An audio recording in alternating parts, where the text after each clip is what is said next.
नमस्कार, आपण पाहत आहात अक्राणी एक्सप्रेस न्यूज। आजची महत्त्वाची बातमी नंदुरबारमधून। नंदुरबार येथे जिल्हा दिव्यांग समितीची महत्त्वपूर्ण बैठक संपन्न झाली असून या बैठकीत दिव्यांग बांधवांसाठी अनेक महत्त्वाचे निर्णय घेण्यात आले आहेत। दिनांक 13 जुलै 2026 रोजी नंदुरबार येथे जिल्हाधिकारी सौ. मिताली शेट्टी यांच्या अध्यक्षतेखाली ही बैठक पार पडली।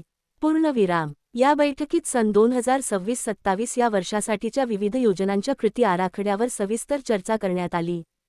तसेच जिल्हा परिषद, पंचायत समिती आणि ग्रामपंचायतींमार्फत दिव्यांगांसाठी राखीव 5% निधीच्या खर्चाचा आढावा घेण्यात आला।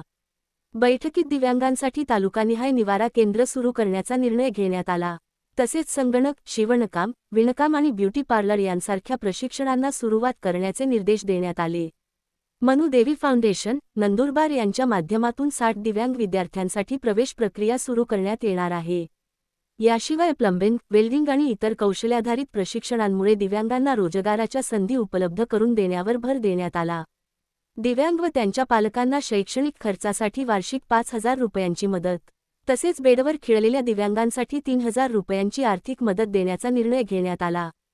UDID कार्डचे वितरणही तातडीने करण्याचे आदेश देण्यात आले आहेत।